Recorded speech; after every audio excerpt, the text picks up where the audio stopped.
ating tatalakayin ng iba't ibang uri ng kulay. So bago natin umpisahan ang ating talakayin, ay ating munang iuko ang ating mga ulo at damhin ang presensya ng Panginoon.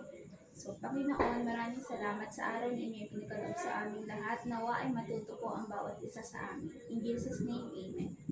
So ating umpisahan ang ating talakayin. Meron akong inihandang iba't ibang uri ng kulay at sasabihin nyo lamang kung ano ang mga kulay na aking ipapakita. Okay class, bago natin umpisahan ang ating talakayin ay maaari ba kayong tumayo lahat at tayo ay may gagawin isang sayaw. So handa na ba kayo? Okay, magsipayo ang lahat. Okay, gayahin nyo lamang si teacher o sundan nyo lamang ako. So, isa natin. 1, 2, 3, go! Chika-ding, lilipad, lipad. Chika-ding, lilipad, lipad.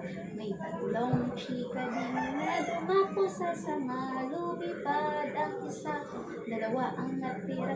Chika-ding, lilipad, lipad. Chika-ding, lilipad, lipad. May dalawang chika-ding na dumapo sa sanga. Lumipad ang isa, isa ang natira.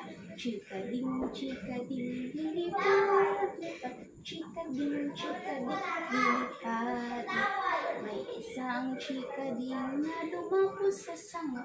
Lumipad ang isa, wala nang natira.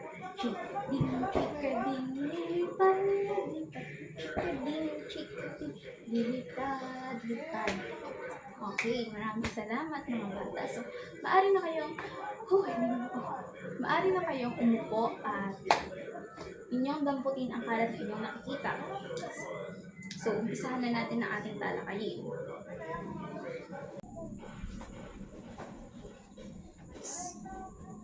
So, narito ang mga kulay na aking ihinanda at tutukuyin nyo lamang kung anong kulay ang aking ipapakita sa inyo. So, ang mga nais sumagot ay maaari lamang itaas ang inyong mga kamay kung nais ninyong sumagot. So, umpisahan natin sa kulay na ito. Ano ang kulay na aking hawak? Yes? Ito ay kulay dilaw, magaling.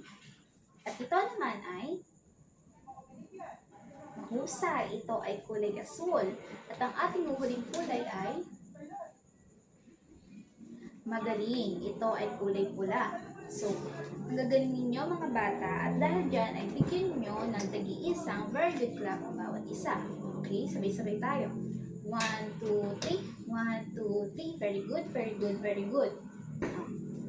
So, mga bata, maaari pa kayong magbigay sa akin ng isang halimbawa ng kulay na inyong napapansin sa inyong kapaligiran. Sa kulay asul, ano ang kulay na inyong napapansin na ito ay isang kulay asul? Yes? Yes, magaling. Ang dagat ay kulay asul.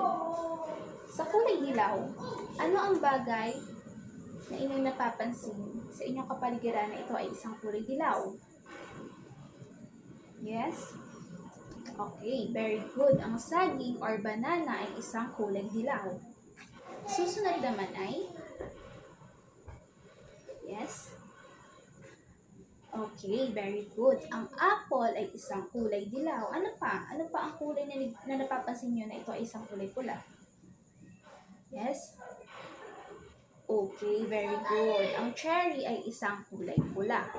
So, ang huhusin ninyo mga bata at dahil dyan, magbibigay ako sa inyo ng takdang aralin at sa takdang aralin na ito ay maglalagay lamang kayo ng mga bagay na napapansin nyo sa loob ng inyong bahay na isang halimbawa ng dilaw, pula at asul. So, para sa ating huling gawain ay tayo na ay magpapaalam sa isa't isa.